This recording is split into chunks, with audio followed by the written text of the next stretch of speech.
Сәлеметсіздер ме оқушылар? Сабақтың тақырыбы нәтиже сабақ, мен не үйрендім. Сабақтың мақсаты күнделікті өмірде кездесетін жағдаяттарға байланысты сөйлеу мәдениетін сақтап, диалогке қатысу.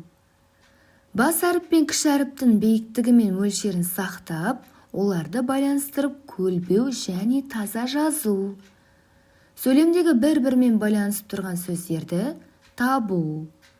Ал енді оқушылар оқулықтан 68-ші бетті ашып, бірінші тапсырманы орындаймыз. Барлығымыз кітапқа назар аударамыз. Зат есім дегеніміз не? Қандай сұрақтарға жауап береді?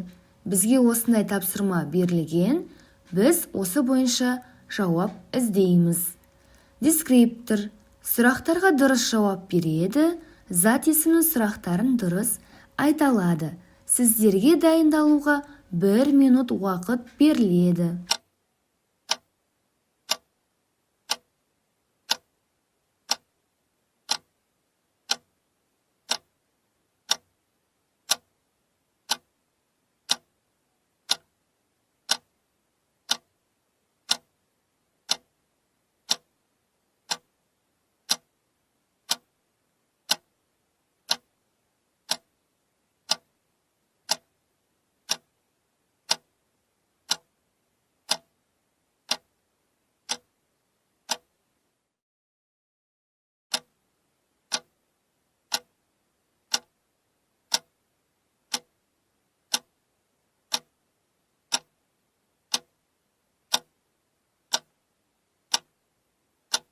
Дайын болсақ, өзімізді тексерейік.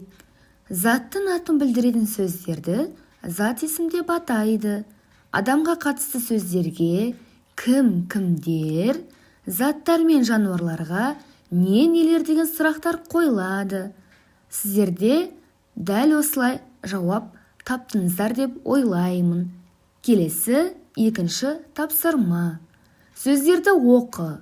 Әр қатарда берілген 5 сөздің қайсысы артық? Бірінші қатардағы сөздер: Алатау, Алматы, Өзен, Маңғыстау, Жамбыл.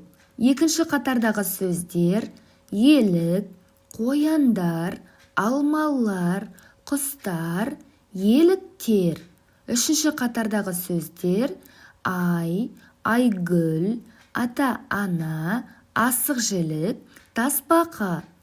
Дескриптор сұрақтарға дұрыс жауап береді, әр қатардағы артық сөзді табады. Ал енді оқушылар, сіздерге дайындалуға 1 минут уақыт беріледі.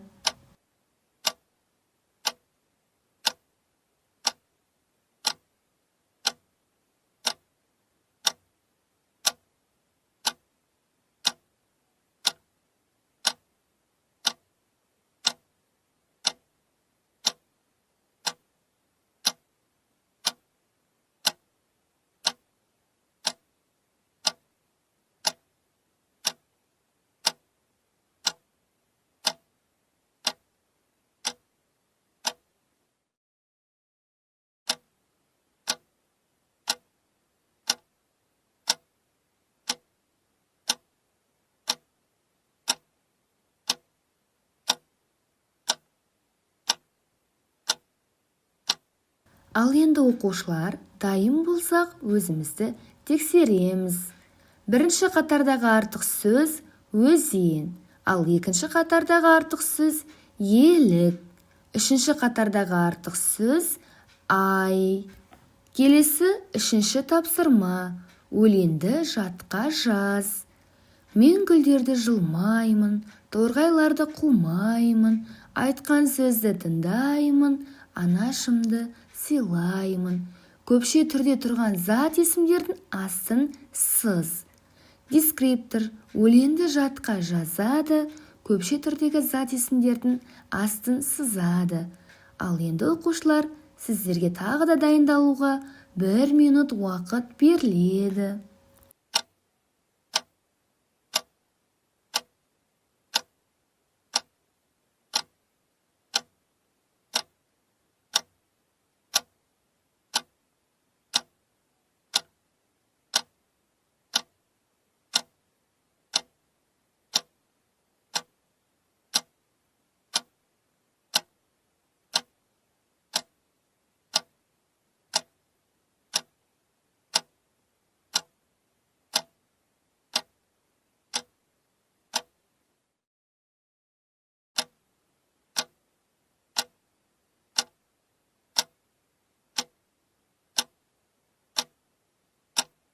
Ал енді оқушылар, дайын болсақ, тексерейік. Мен гүлдерді жұлмаймын, торғайларды қумаймын, айтқан сөзді тыңдаймын, анашымды сыйлаймын.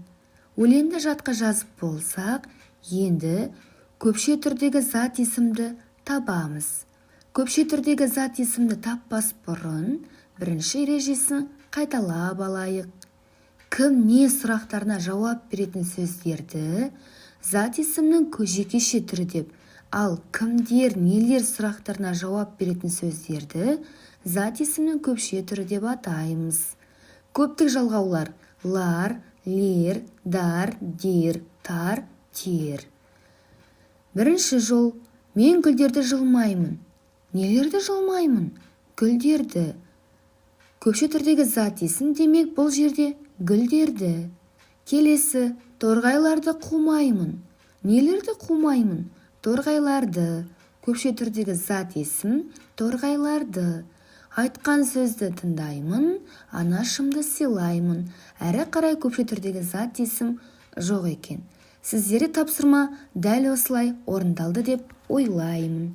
Келесі төртінші тапсырма: жалпы есімдерді көшіріп жаз. Бізге таразы берілген. Сол таразының бір жағында жалпы есімдерді, ал екінші жағына жалпы есімдерді теріп жазуымыз қажет. Бізге берілген сөздер: жайық, бесік, жиренше, ертегі, тайбурыл, оқушы, көз және сөз табы. Дескриптор жалпы есімдер мен жалқы есімдерді ажыратады. Ал енді оқушылар, сіздерге дайындалуға 1 минут уақыт беріледі.